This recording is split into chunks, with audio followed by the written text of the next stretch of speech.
Good morning, everybody. Welcome to Core Conversations for Monday.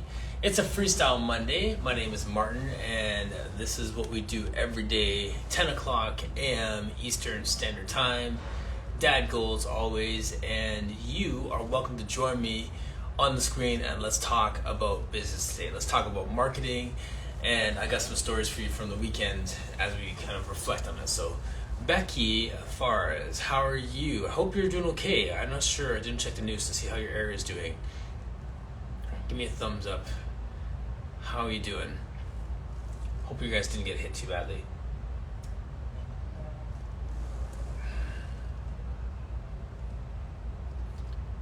Hi, Stacy.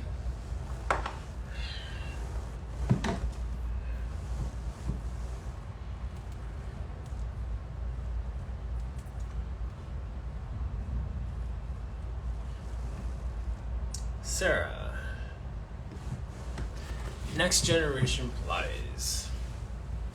So we're doing a freestyle today, and we're talking about marketing and who we want visible. So if you are free to join me on screen, nice. Okay, very cool. If any of you like to join me on screen today, I'd love to chat with you, Sarah, in UK. Talk about your work with young people. Yes. Who else is here? I haven't even got to what we're going to do here. Noel and Louise. Everyone's well. Alright. So let me just do some stuff here.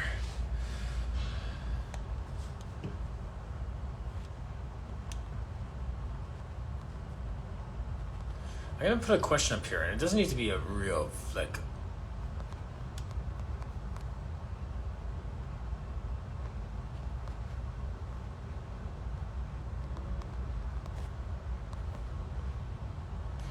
I don't want people to read into it, but that. Okay, Sarah, so I'm going to bring you on screen right out the gate. We'll talk about what we're talking about today after battery's going to die. Let's just do it real quick. I lost something here, but that's all right. Let's do it. All right, I'm going to bring you on, and then let's chat. Go live.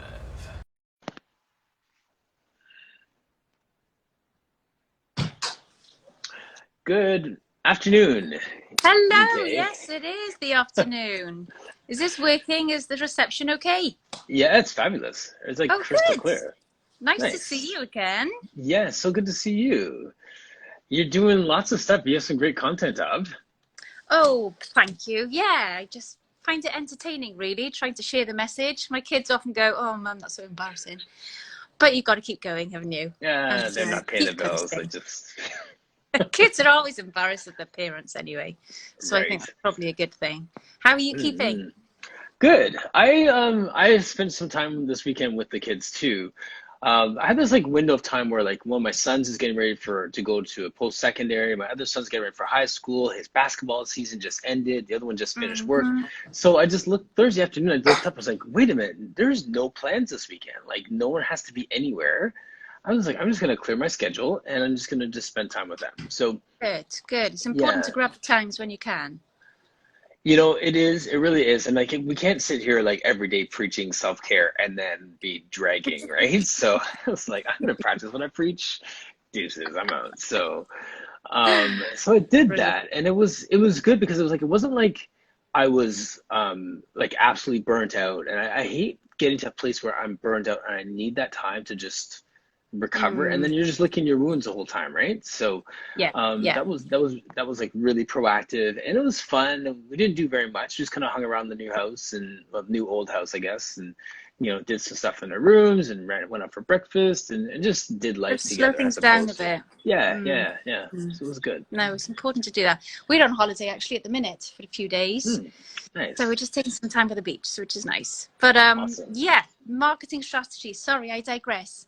In Yes. terms of like, we can just chat for hours off We can point. totally chat. Yes. Um, but yeah, now is the time, as you've hit on it already, Martin. Now's the time when everybody's starting to go back to school, back to high school, back to uni, and I suppose my message of late has been that, you know, we can all worry about getting our children into the right school, into the right university, and making sure they've got all the right school shoes and all the right soccer and rugby boots and everything like that. But then we forget that actually, more importantly, they need to think about their own physical and mental health, keeping that going, because not everybody are going to be in the A team, are going to be super sporty. Some people, particularly if they're going off to university, and with COVID and the pandemic, might be in their room, you know, for a bit longer than normal. So it's good. Yes. Sorry, it's my daughter in the background. So it's awesome. good for them to have something, I think, just for them, where they can also focus on themselves, even for 10 minutes in a day, and build in that kind of practice, if you like, that self-care, of just doing a little bit of movement, a little bit of stretching, a little bit of mobility, a little bit of strengthening, goes a long way.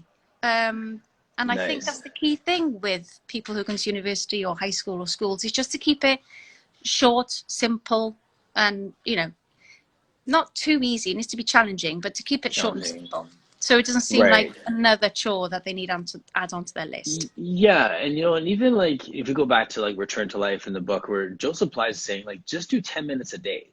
Yeah. And you know, and I keep bringing it up not because I think 10 minutes a day is suffice, except for the forging of a habit it's suffice. Yeah. So if someone can just get in a routine, and that's a manageable bite-sized piece, like a micro workout sort of thing. If you can do that, that is going to be an impetus for more. That starts the momentum on more stuff. So the message of just starting movement, just finding something like, you know, my clients, I've been using the word non-negotiable. Like, you know, they want to, you know, I want to sign up with you 3 times a week. I was like, well, let's slow down, because last time you said that, you canceled 4 times a week, or maybe 3 times a week. So instead, like, that was a conversation I had 2 weeks ago, because this guy's like gung ho. He's like, yeah, we're 3 times a week. We're going hardcore. And he's like, yeah, I can't make it. Sorry, I can't make it. Hey, I can't make it. Sorry, I can't make it. So I'm like, okay, how about we just do 1 day a week? You know, it'd be nice to take your money for 3 days a week, but the reality is you're not going to show up anyway. So let's do 1 day a week, non-negotiable, Wednesday, and just like plan around. So, okay, we can do that. And I think that he'll stick with that and then want more days, just because we've made it a manageable piece. So I like your message, just like even for young people, especially, you know, around your name, your business, and your focus. If you can make that your message, then the next question is, okay, great. How? Yeah. Well, giving them the tools. So showing them, you know, in the form of either something they can print off themselves and keep, or, you know, actually going into schools. That's the problem, of course. There's not many Pilates teachers out there who go into schools for a whole range of reasons. I'm lucky in that, you know, I've been pushing and pushing. So come September, I am going to be teaching children from reception, so elementary, I guess, in America, you know, reception all the way up to when they go to high school, which is great. But I think there needs to be more of us, more Pilates teachers who are going to the kids rather than the kids coming to us, because I think that's going to be the nub of it, really. I think so. And talking with a friend of mine who's an administrator, you know, I was thinking, oh, this is great. Everyone is receptive to online. Now we can get more Pilates into the schools online. And he's like, nah, these kids are burnt out from online. There's going to be a resurgence of requests for people to come into the schools. So for you Pilates people watching now or watching this later, you know, reach out. If this is your passion, working with young people, go to the closest school. Go to one of the schools that your kids used to go to. Something that's walking distance from, like, something that's not extra work for you. But if your Pilates studio is like a minute away and you could duck out for an hour, teach a 45-minute class, and come back, they'll be so receptive of having human beings in the space, right? Yeah, you don't need to spend a lot of money either. You know, you just need to maybe have kids respond well to props and, you know, stimulus like that. But you can even have really simple things like bag of pastas, bag of rice to put on their head for posture, or to put on their core to, you know, get them to know where the stomach muscles are to start with, and then to sort of draw down, feel the bag drawing down. You know, small things like that doesn't have to cost the earth. You don't have to outlay, you know, lots of money just to buy 20 TheraBands or 20 softballs for the class. You could make it work. I think it's just a question of just getting in there and just having a go. You know, so you make it sound so fun. I think I said this to you when we did our live. that like you should have like courses. I mean, it's one thing to teach kids, it's another thing to teach teachers to do this. Like if I Yeah, could have this in my toolbox, like in the past, the thing I'm like, oh, that's so, why didn't I think of that? That's so big. You know what I mean? Like that sort of thing. I mean, like, and Two yeah, Black Tio, like Martin Fields, like he does a lot of work with props and has like some brilliant, applications for that. Those sort of things are one thing, but then when you can just draw it into, okay, the kid's gonna be walking through the grocery store with their mom, like, Mom, can we buy pasta tonight? And they'll be like, well, why? Like, yeah, exactly. Simple, accessible things. Just making it fun. But that's how you're going to keep the kids coming back, making it fun. They're not going to want to have to do teasers on the 100 all the time, unless you call them different exercises and build things in. But it needs to be fun. They want to come back because they enjoy it. I think that's the yes. key thing. Not that Yeah. Pilates for adults isn't fun as well. Of course it is. That's what I was I gonna say. love Yeah, it. exactly. Yeah. But it needs to be more games, more interaction, more laughter for teenagers and young children to get them inspired and engaged, really. Absolutely. Yeah, so that's fun. So that's exactly it. So for those of you who are just kind of tuning in, talking about marketing, and the question really, like, there's two questions here. One is, how do you make your business visible and to whom? Like, I mean, so for you, with your passion for working with young people and just like the teenagers and that next generation, it's pretty easy to nail down who you want to see what you do. But this is almost like a fancy way of saying who is your ideal client, like who is your target market? Because now going into the fall, now this is when people are coming back from their cottages and they're coming back from just being on hands-on with their kids, and the kids are gone to school and now they have some time to focus on themselves. And then you can start to either just react with everyone comes in your door, or you can kind of put those feelers out to get people that you're really passionate about working with in your space. Yeah, yeah. And as you say, the target audience is key. So, in terms of my perspective, I can't just appeal to teenagers because a lot of them aren't on Instagram and Facebook. So it's working out where the best platform is in terms of your marketing strategy as well, I would say. Right. So a Absolutely. lot really for me is to target the parents of the teenagers to try and get them to appreciate the benefit of trying to ingrain some good habits now for the teenager, while they're still mobile and haven't got the aches and pains that come with old age. So it's a question of finding the right platform, really. So the adults would be on Facebook and Instagram, but then the teenagers would be more on TikTok or Snapchat. So it's a question of working out what platform works for you, as well as finding the right audience, I'd say. Absolutely. Yeah. If anyone in the chat wants to add to that, please put your comments in.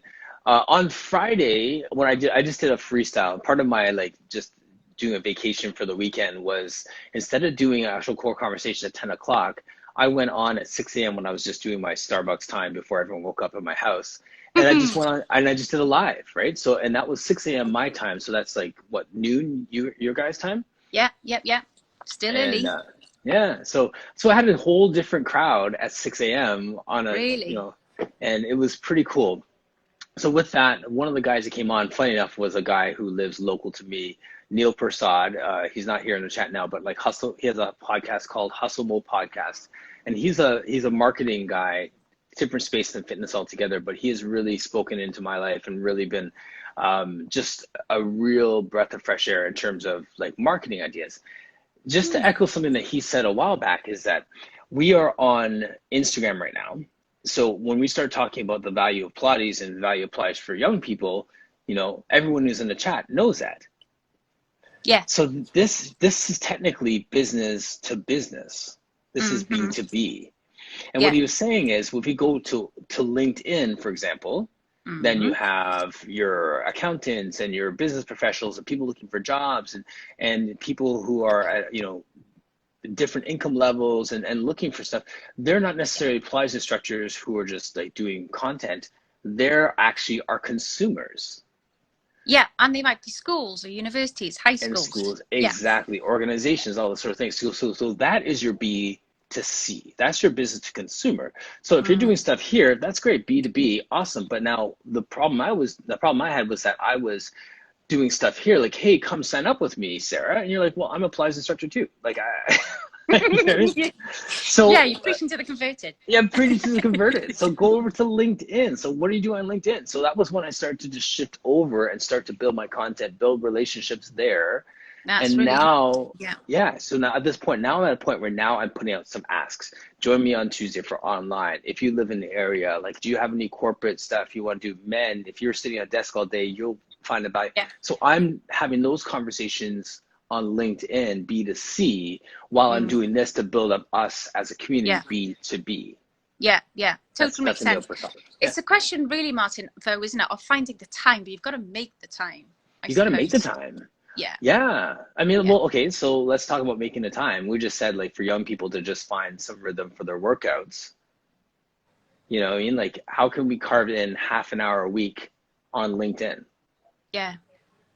Like, you know what I mean? If you do a half hour on LinkedIn once a week, that's like consistently over the course of 2 months, that would do better than you thinking, okay, well, if I have an hour a day, I'm going to do this, and then you don't, and then you're busy, and then you're like my client who keeps canceling at the last minute, right? Like, you got just have a small bite-sized piece that can, you know, keeps that can be done keeps dripping along consistently. So, you know, that sort of thing where I just have like just consistent, like just a picture, just a repost.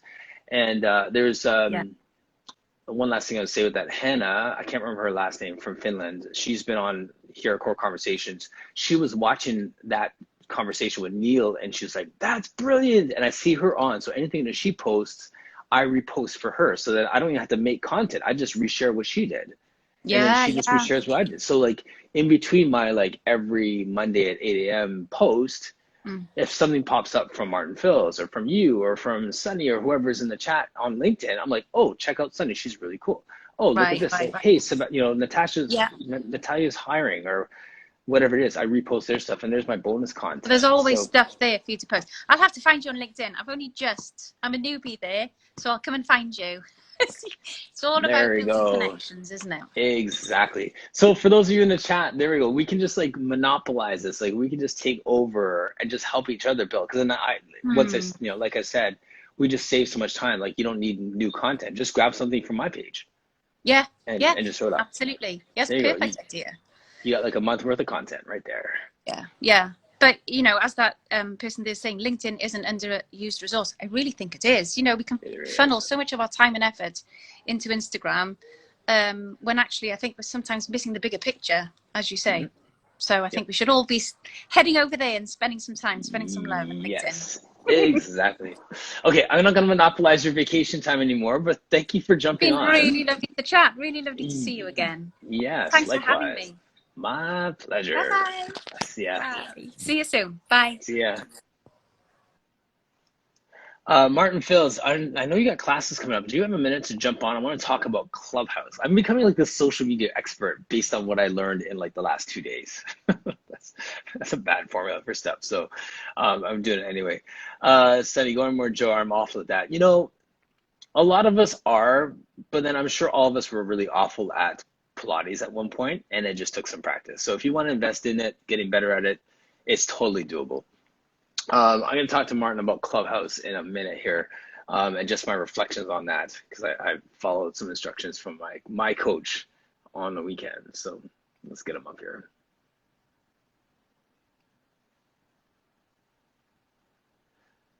Emmett Younger, how are you doing, my friend? Saw you earlier. Loving Pilates, what's up? There he is, Mr. Phils.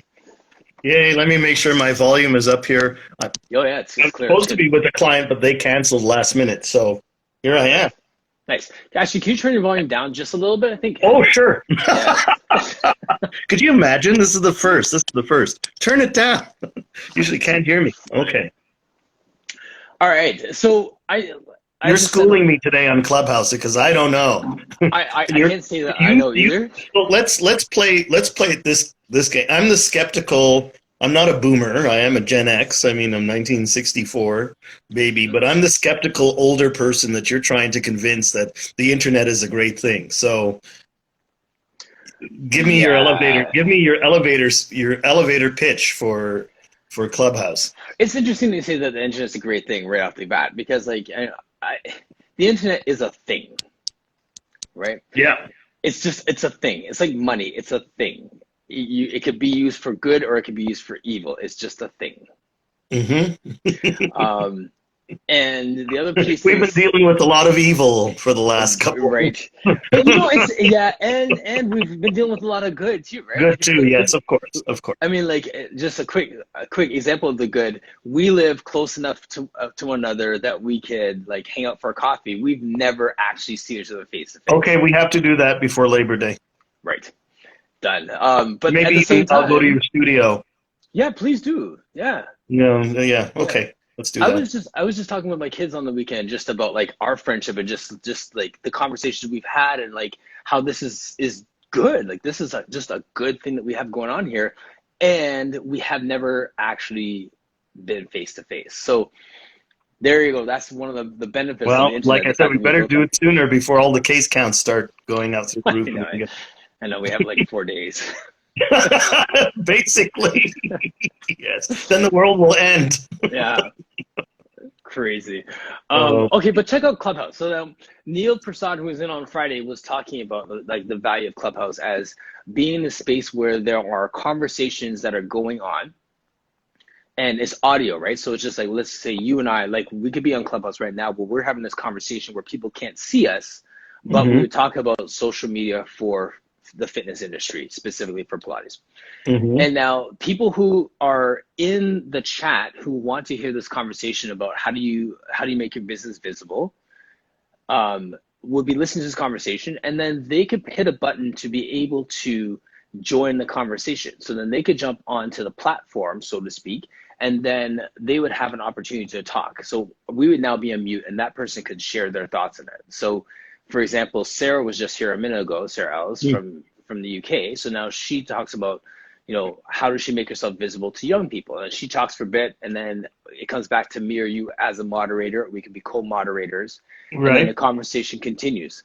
People can sit like in the audience and just listen onto the conversation, or if someone waves their hand, we can bring them onto the stage, and then they can contribute to the conversation. It's like a town hall, It's like a town hall. but Now, there's no video, just audio. but it's just audio. Hmm. So trends are now saying that things are going to be moving more towards audio and not just video. So there's a lot of platforms like Spotify has their green room, the Clubhouse Green room, has yeah, their I know thing. that. Hmm. Facebook has one that's coming up. Twitter just opened one called Spaces. So everyone is now creating an audio component for these kind of conversations. So almost like an interactive podcast.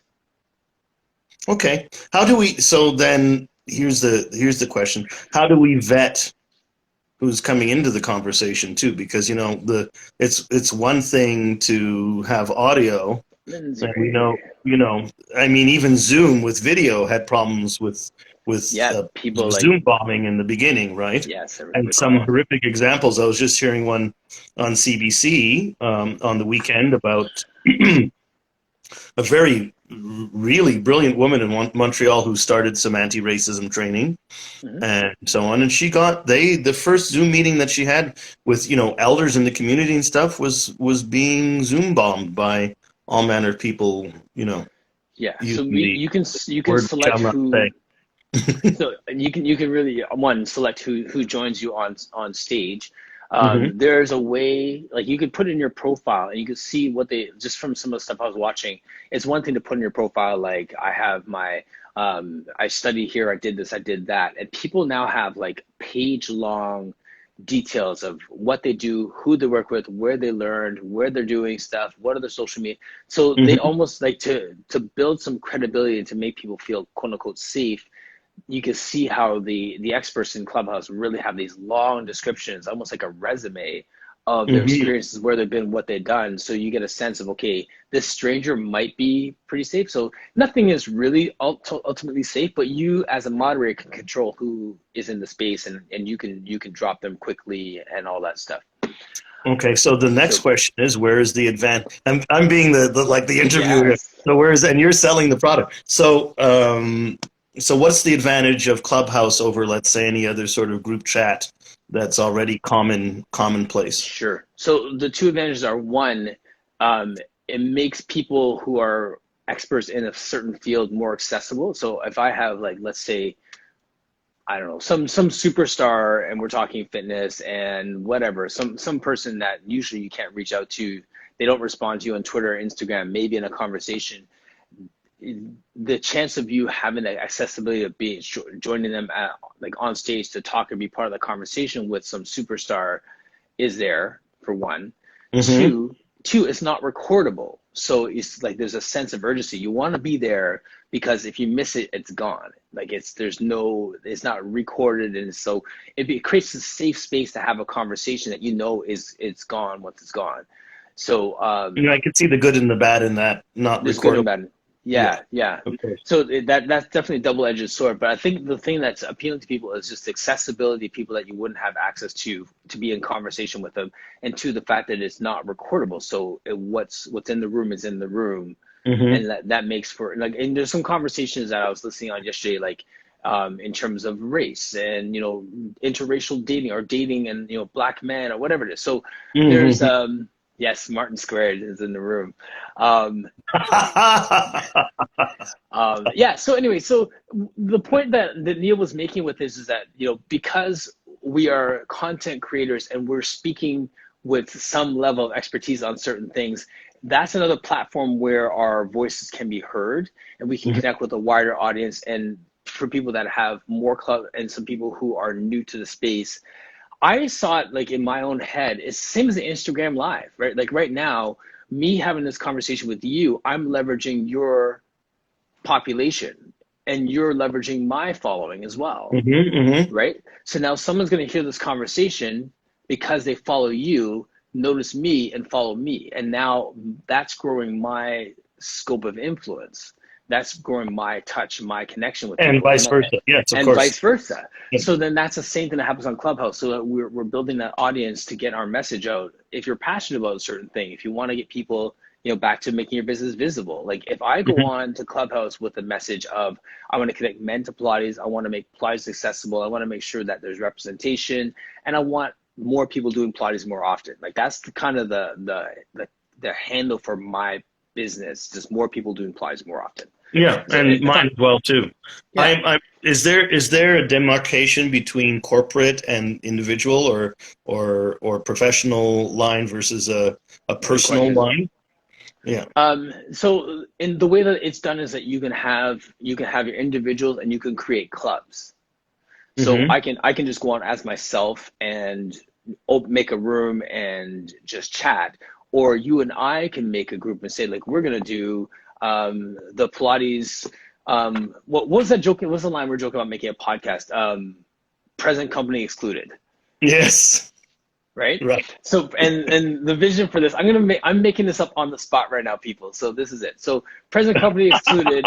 You see, he's a good salesman, right? You just put him on the fly here, and here he goes. Yes, and so just so you guys know, there's some group chats that we have, and every now and then I'll bomb them with some idea because I'm sitting in the Starbucks, take a picture, and then just have a business plan for Martin and the company of the room. So that's just how I roll sometimes. And 3/4 of it doesn't go anywhere, but at least we can talk this way. So we can talk, get it out there. The present company excluded, so sure. present company excluded, when we're talking about representation or movement or racism, whatever we're talking about, like we want to be in a conversation where we can say, this is happening out in the world and we all need to figure it out. Present company excluded.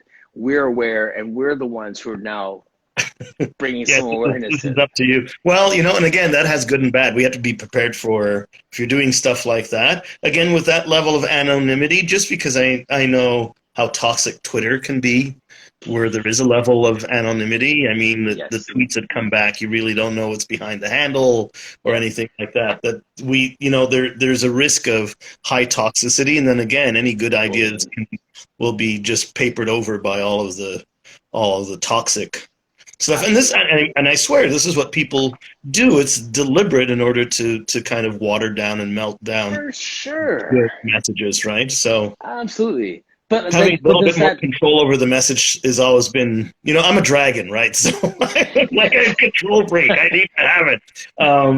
So, but I see the good and the bad in it. Certainly something that I do like your previous guest idea about LinkedIn. When she talked about that, it was like a light just went on. So next, also on my list this week is the whole link, because I have 1,000 people on LinkedIn who are linked into me. Right. At least.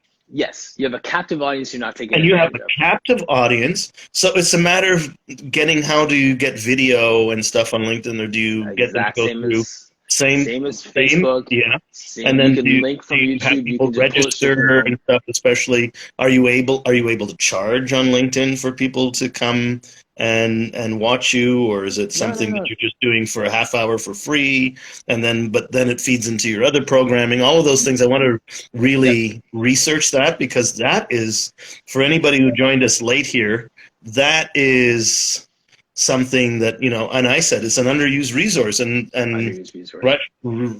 rightfully so, because I wouldn't have even thought beyond the basic networking stuff that LinkedIn could have been used in such a manner, and that's wonderful. Yeah. So, Little known fact. who are in the broadcast realm and haven't tried it, maybe that's something that we should all try. And as you said earlier, the people who are in the room here, now you have the secret, as it were, and get out and get ahead of the curve. And honestly, and the saying, like, recycle, like, you don't have to create brand new content, everyone. Like, I say, like, go on my page and just pull something and reshare it. Recycle other people's posts, because then once again, you're leveraging their audience. There's people who see it, they'll like it on your page. That draws some people to your page. You can answer questions and just say, like, Martin Phillips is a great guy. He's Toronto-based Plies person. Did you know that? Check him out here. Right. Yeah. No, I think sort of it's a wonderful idea. So I'm going to have that researched and working by the end of this week and get it ready for launch after Labor Day. That is really something. Yeah. So all of you watching later, think about it. It's a great idea. And also, people don't know this too, but like, LinkedIn can do lives. We can be having the same conversation live on LinkedIn. Yes, I've heard of it. I've not witnessed it yet, but yes. Yes. And so Sunny's comment, it's so enough O's hard to keep up with all of these things. Plus teach, plus have all that. Just learning platforms is a challenge for us older ones. Good idea, recycling other posts. Exactly. So let's keep this simple. Let's take Clubhouse and just toss that out the window for right now. And let's talk about LinkedIn. And we can just like spend the rest of the time just on LinkedIn itself, because we already have followings, because from a professional standpoint, someone back in the day told us it's good to be on LinkedIn. So we have that. So yes, please, like I said, like, honestly, use like, find me, follow me, just extract stuff off my page. I've reposted stuff from different Plies instructors all over the world, JB in Trinidad.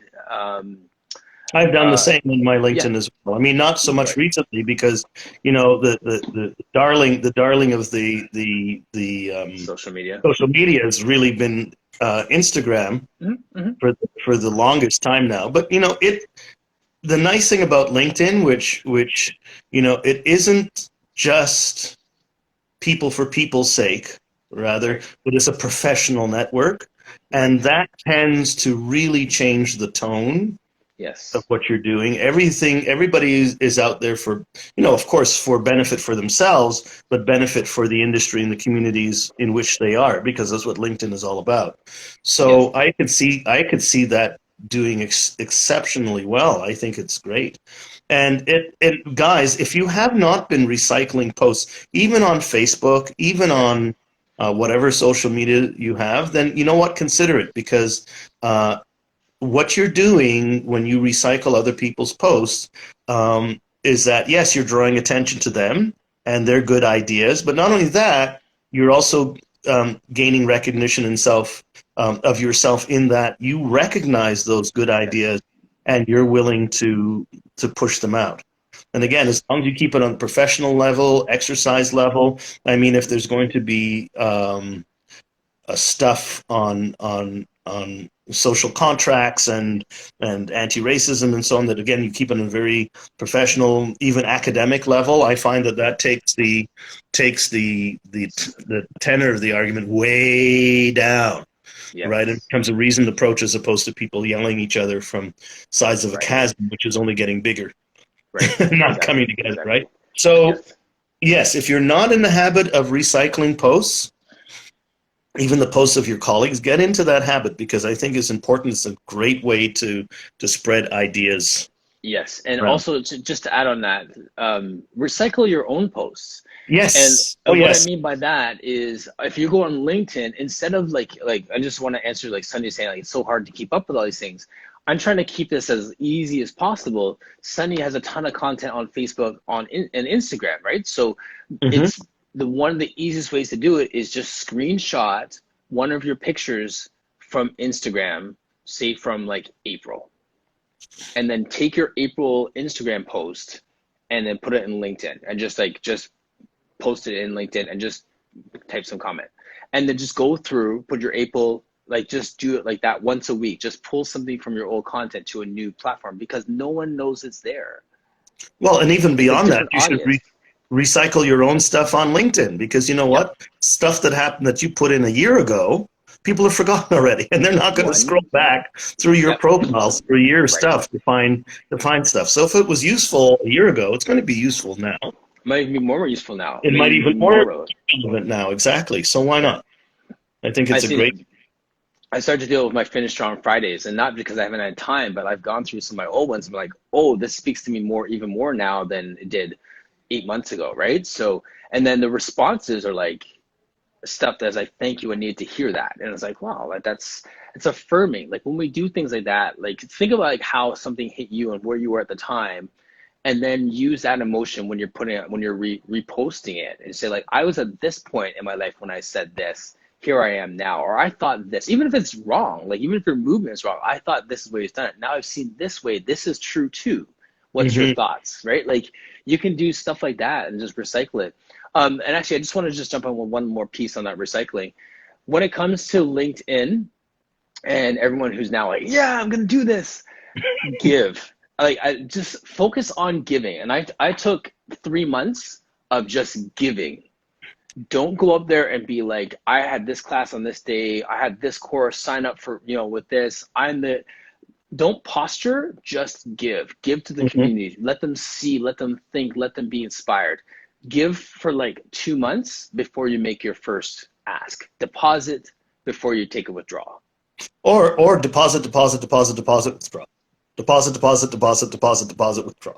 Deposit, right? So you slide it in there as a way of, but it's a slide in. It's overwhelmed by all of, and then we work on both very direct and objective, subjective sort of stuff, but we also work subliminally as well too. So the fact that you're giving a lot, but even if you slip it in, every once in a while, the subliminal message works, and it's a very, very good marketing tool. So absolutely, I that was brilliant. Well, I wonder what got her to think about using LinkedIn as a resource. I'm trying to think back to because I was listening for most of that conversation. Yeah. But I missed the jump to LinkedIn. But when she suggested it, the jump to LinkedIn was what my guy was saying, that like I was using Instagram and LinkedIn incorrectly. Where right. saying, yeah, so I was saying this is not incorrectly, but like my focus was incorrect because I was saying LinkedIn. I may as well say it now just so everyone can hear it again. Yeah, of course. Just tune in. So what he was saying is that on Instagram, I'm preaching to the choir. I'm telling you that men need Pilates, and you're like, yeah, I'm a Pilates instructor. I know that. Whereas on LinkedIn, I'm talking to a banker saying men need Pilates. It's like, oh, I have bad posture. Maybe that will help me. So LinkedIn is the consumer, and Instagram is the business. So this is B2B. You and I talking. We're building the community. Of course, LinkedIn is B2C, business to consumer. Though it really depends again on your following, because I would argue that my following is 75% actually out of the business and 25% in the business. Okay, right. And I've kind of garnered that following through whatever activity I've done over the last few years. Right. But LinkedIn is entirely. There are some direct relationships. So, of course, I follow the International Dance Exercise Association. I follow Marathon on LinkedIn. They follow me. All of those sort of things, right? That sort of direct connection. I have Misty on LinkedIn. I have to see if I have you. Yeah, I'm pretty sure that Maybe. I don't know, but let's make sure that we make that work. Let's start there. Let's start right there. But again, it's But that's people B2B once again. that have graduated from University of Toronto, let's say, Yeah. and who are now out in the working world and still want to be connected. So by putting out the content there, it is a brilliant, brilliant idea. She should win an Emmy or what's the Nobel? No. For that, because man, again, it's underserved. It really is underserved, and I've seen some corporate types doing that in terms of their seminars and just posting while I'm speaking at this on LinkedIn. But again, I've never really considered it, and your guy's right. We probably have had it backwards. Yeah. I mean, because we all have clients. Like I have clients in the tax industry, right? So they follow me. I'm like, okay, so now if he's following me and he works for a top tax firm and everyone's following him, I have a post, I'll reach out to him like, hey, can you reshare this for me? And then all his tax guys see it and they're like, oh, that's the guy he does applies with. I need him. So we can set up our LinkedIn from moving forward now, just follow people in the area you want to connect with. So she was, what Sarah was saying is I'm following the parents of the kids I want to connect with on LinkedIn. That was her point.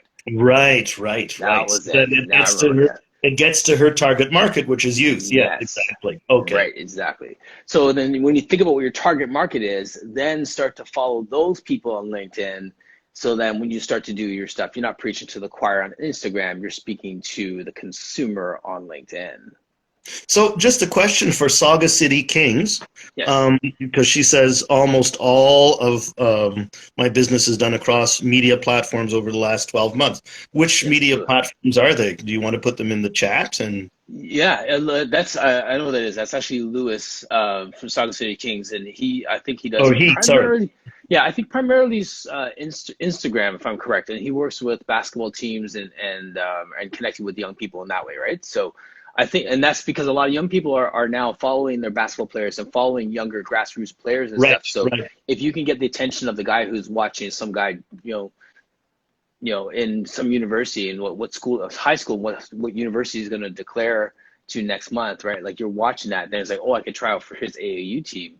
Then he's got the attention already, right? So he's got it right. Like for him, his consumer is on Instagram. Right.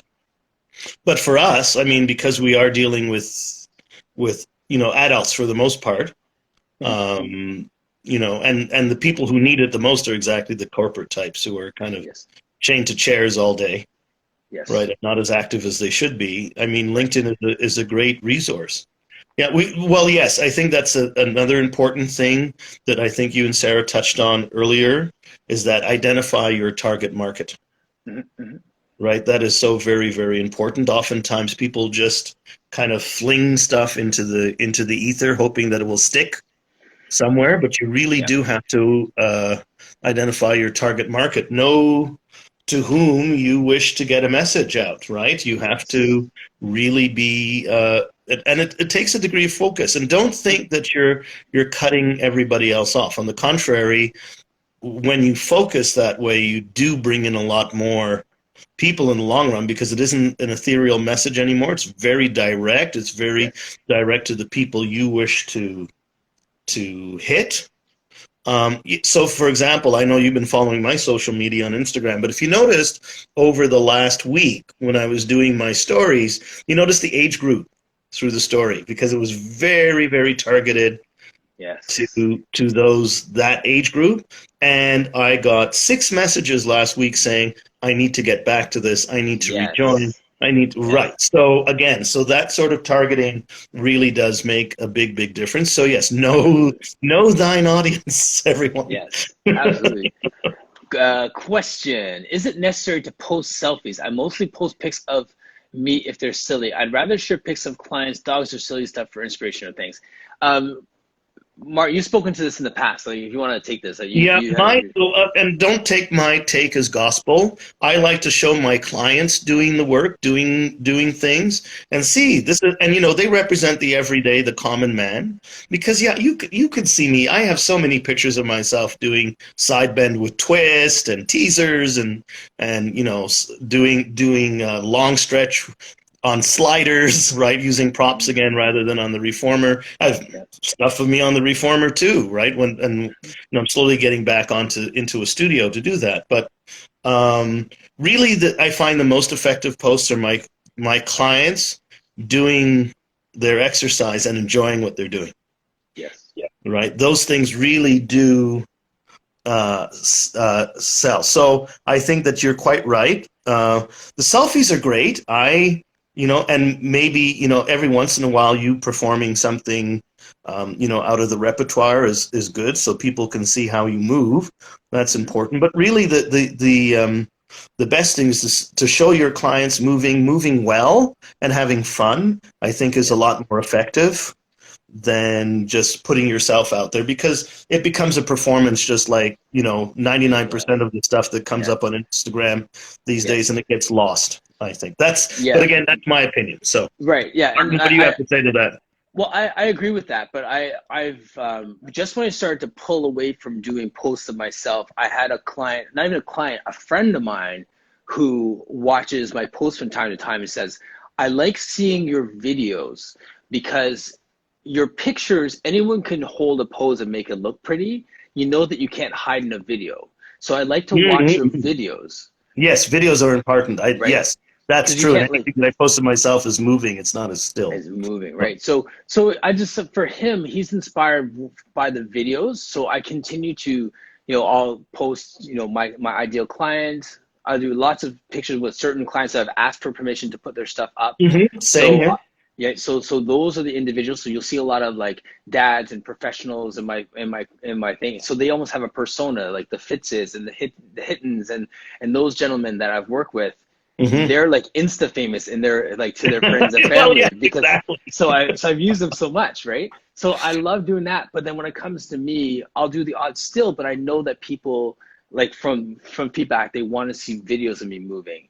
And I think that's the thing. Important. I think that's important, Martin, and I do that with my clients as well, so that when the clients, I'm posting clients, of course, nothing gets posted without me asking them first. Right, so that's the first thing, everybody. Just don't take surreptitious video and then post it up, because you're going to get yourself in big doo-doo if you do. So ask permission, number one. But number two, it's always them moving. Now, you can have fun with it. You can do boomerangs and stuff. I did boomerangs all last week because I thought that would make it a little bit more fun still. But everybody was having a good time. And the thing about it is, yes, it has to be, because exercise, well, and even yoga people will tell you that yoga is not a static activity, right? There's movement. It's all about movement. We're talking about movement. So showing a still is not going to help. No, exactly. Yeah. So right. Yeah. Strike a pose. Let's pose. Yeah. No, it's not. And Sarah was saying that too. Like, it's got to be fun, right? So I mean, like, she tries to make it really fun for the young people she works with.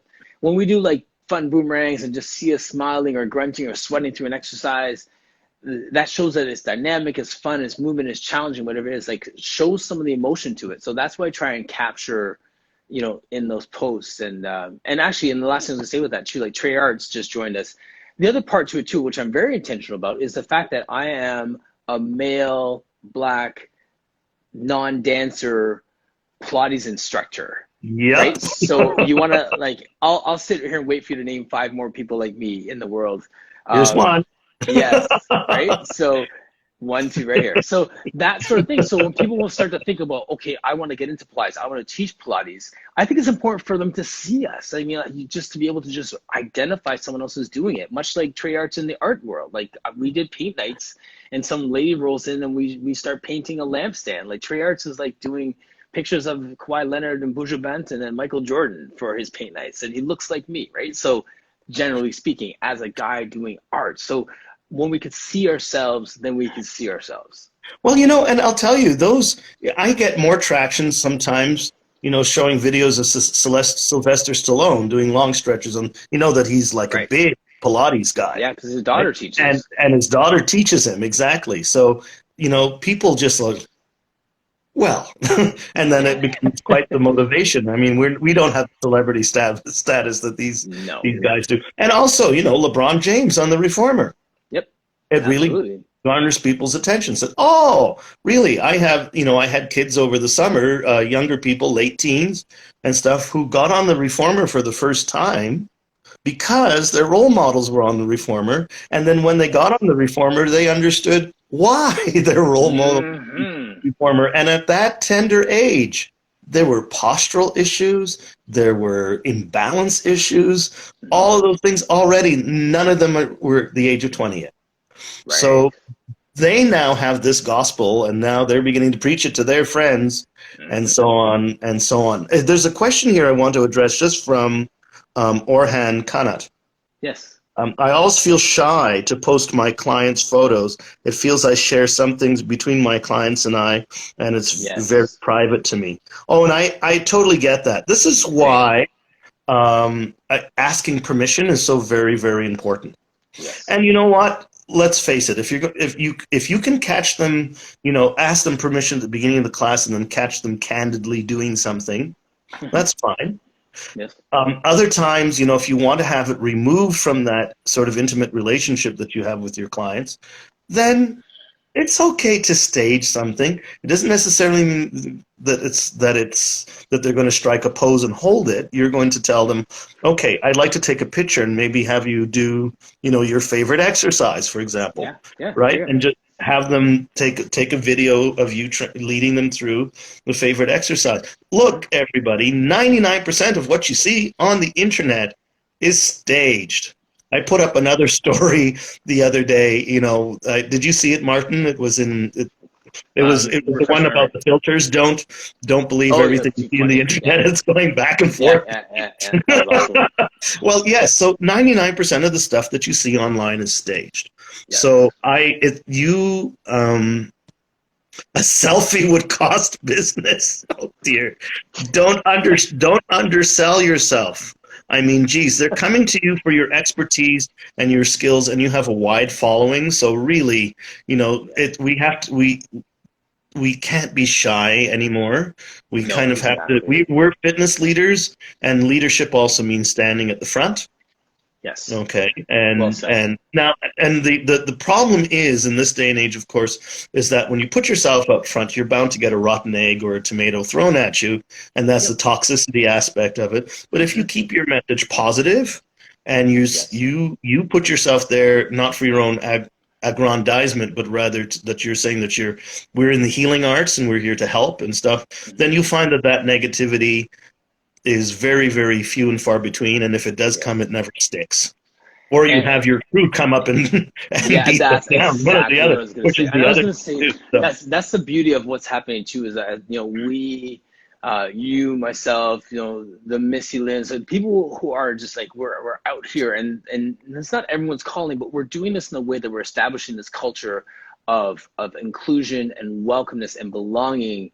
Philip Griffin right here just rolling in too, like that are doing that if you put a post up there and it's not perfect and someone dares to challenge you on it, people will pounce nowadays. Like there's zero tolerance for that.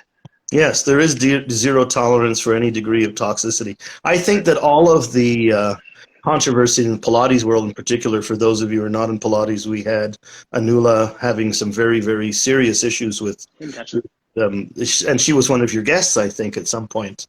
No, she was she was scheduled to, and we haven't. And then she couldn't, and then you had a conflict. Yes, but we had to deal with a lot of negativity and really unfair. There was even a handle called the Pilates Nazi, if you could believe that, everyone. If you're just new to all of this, that was going around and trying to police things. We've also had people who claim to be holders of gatekeepers. They put themselves as gatekeepers to the repertoire, right? Or to a certain type of repertoire, I should say. Kind of standing up and trying to shoot everybody down too, and taking claims for that. And I think that the world has demonstrated that there's no room for that. And as Pilates becomes well known, and I'll use the Pilates example because I'm sort of in it right now, but people also understand that there are so many different methods, right, based on the person that Joseph taught. So again, there's going to be different And again, it's it's for those people then to be the gateholders of their method if they so choose, but understand that other methods do exist and that were also brought from the master. It's not necessarily one specific thing. I mean, yes, he wrote a book in 1945 about maintaining your practice when you're away from your apparatus, so get back into life with contrology. But that was a means to keep people in practice. But again, they're different bodies require different approaches to try to get them, towards the ideal mean, if you will. Yeah. So people have different methods, and that's cool. Right. And you just glean to the method that works for you, and that's that. There should be no other conversation around that. Right? And that's the circle back to how do you make your business visible? Who is your target audience? And then exactly. From there, that's how your exercises are catered. So whether you're using a traditional repertoire and looking at ways to speak to the body in front of you, or you are, from a contemporary perspective, pulling together exercise the body needs, either way you do it, we are addressing the human being in front of us. Exactly. And you think that Joseph didn't do that himself?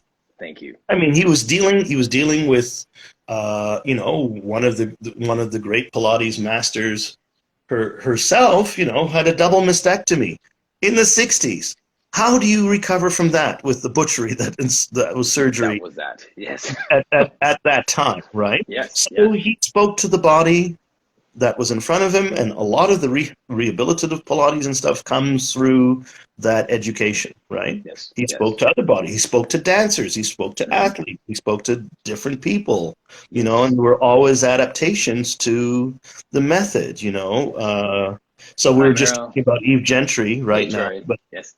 Right, but who else? I mean, Kathy Grant, right? Who was an eloquent dancer. And all of the little things method that Joseph taught her, right? That you don't see in other practices.